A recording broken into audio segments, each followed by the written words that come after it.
Hello, everyone. Today, we are talking about something very exciting, your morning. Yes, we're going to learn how to use your morning routine to improve your English. How cool is that? Welcome to English and You. Don't forget to hit that subscribe button to improve your English every day. Alex, I'm so excited about this topic. I mean, everyone has a morning routine, right? But how can we make it help us learn English? That's a great question, Sarah, and it's a fantastic idea for our listeners. A morning routine is perfect for English learning because it's something you do every day. It creates a habit, and habits are very powerful for learning a new language. Ah, a habit. So it's like brushing your teeth.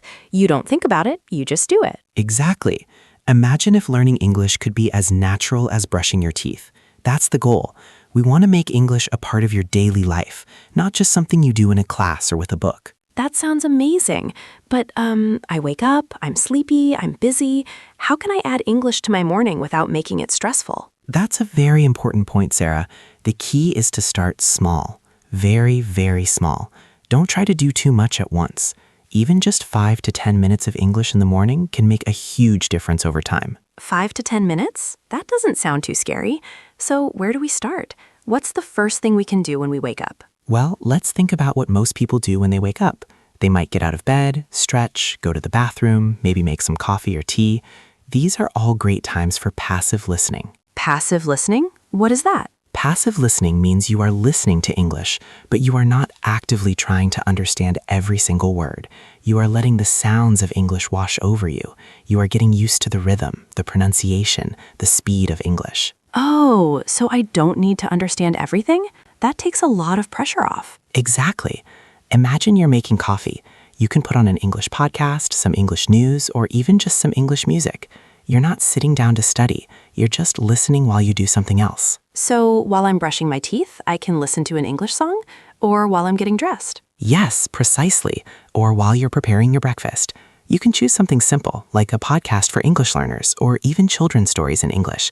The goal is to just hear English. What if I don't understand anything at all? Will it still help? Yes, it will. Your brain is amazing. Even if you don't understand the words, you are hearing the sounds. You are getting familiar with how English sounds. This helps your ear get ready to understand more later. It's like a baby hearing its parents talk. The baby doesn't understand, but it's learning the sounds of its language. That makes sense. So step 1, passive listening. Just put on some English while I do my normal morning things. What's next? Great. So after some passive listening, maybe you're sitting down for breakfast, or you have a few minutes before you leave for work or school. This is a perfect time for active reading. Active reading? Is that different from passive listening? Yes, it is. With active reading, you are trying to understand what you read. But again, we want to keep it simple and short, maybe just 5 minutes. 5 minutes of reading. What kind of things should I read? For beginners, simple stories are excellent. You can find them online or in special books for English learners. You could also read simple news articles, blogs, or even children's books. The important thing is that the text is easy enough for you to understand most of it. So not a very difficult newspaper article. No, definitely not at first. Choose something that makes you feel successful, not frustrated. If you read a sentence and you understand 80% of it, that's perfect. If you understand only 20%, it's too difficult. Okay, so I find a simple story. Do I need to look up every single word I don't know? That's a common question, Sarah. And the answer is no, not every word. If you stop to look up every word, you will get tired and frustrated very quickly. Try to guess the meaning from the other words in the sentence. If a word seems very important and you can't guess it, then yes, look it up. But focus on understanding the main idea. So I read for 5 minutes, I try to understand, and I don't stop for every word. What are the benefits of this? Reading helps you with many things. It helps you see new vocabulary words and context so you understand how they are used. It helps you see how sentences are built, how grammar works. It also improves your spelling and your understanding of English culture if you read articles or stories about English-speaking countries. That's really helpful. So first, passive listening, then active reading for a few minutes. What's the third step in our English morning routine? The third step, after you've listened a little and read a little, is a quick vocabulary and grammar review. Oh, like studying? I thought we were trying to avoid stress. It's not like long, difficult studying. Think of it as a quick check-in, maybe just 3 to 5 minutes. You can use flashcards, an app on your phone, or a small notebook. What should I review? Review words you learned yesterday or a new grammar rule you're trying to remember. For example, if you learned 3 new words yesterday, just quickly look at them, say them aloud, and try to remember their meaning. Or if you're learning about the simple past tense, quickly look at a few examples. So just a quick reminder for my brain? Exactly. Your brain works best when it sees information many times over different days.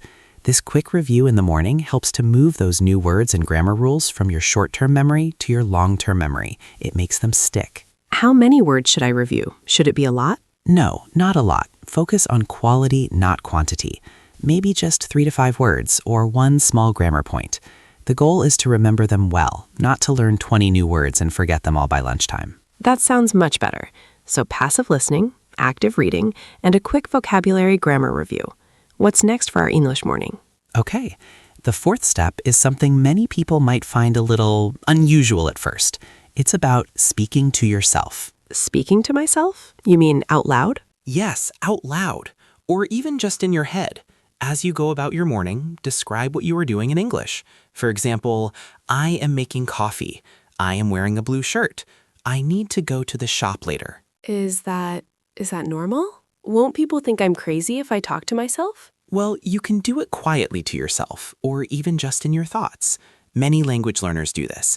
It's actually a very powerful way to practice speaking without any pressure. There's no one to judge your mistakes. Ah, no pressure. That's good. So I just narrate my morning? Exactly. You become the narrator of your own life in English. This helps you to think in English. It helps you find the words you need for everyday actions. And if you don't know a word, like kettle, for example, you can quickly look it up and learn it immediately because you needed it. So I'm practicing speaking, finding new words, and thinking in English all at the same time. Yes, it builds confidence because you are actively using the language. It makes English feel more natural and integrated into your day. It also helps you realize which words you don't know, which is a great way to guide your learning. Wow, that's a clever idea. I'm going to try that tomorrow morning.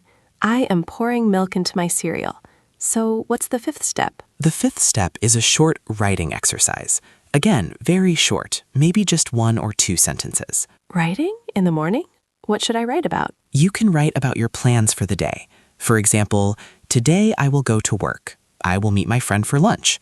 Or you can write about how you feel. I am happy today. Or I am a little tired. So like a very, very small journal? Precisely. Just a couple of sentences. You can write it in a small notebook or even on your phone. The goal is to practice forming complete sentences in English. It helps you with grammar, spelling, and organizing your thoughts in English. What if I make mistakes when I write? Mistakes are your friends, Sarah. Seriously. When you make a mistake, you see it. Then you can learn from it. It's a natural part of learning. Don't worry about perfection. Just focus on doing it. Okay, so a couple of sentences, no pressure about mistakes.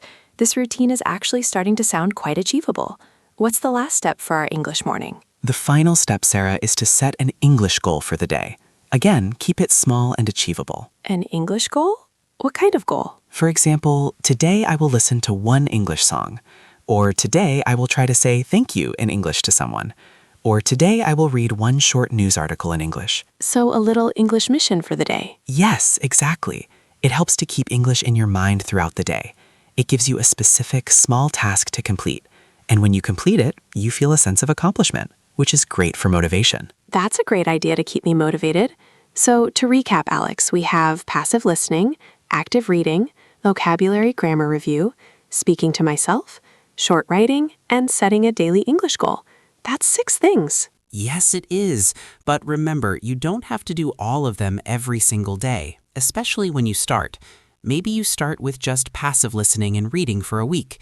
Then you add speaking to yourself. Build it up slowly. That's a relief. I was thinking, wow, that's a lot for a beginner. Yes, start with what feels comfortable.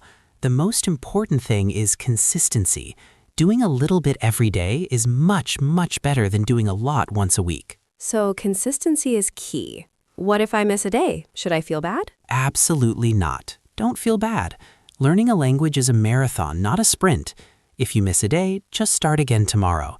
The goal is progress, not perfection. Be kind to yourself. That's good advice. I often feel guilty if I miss a study session.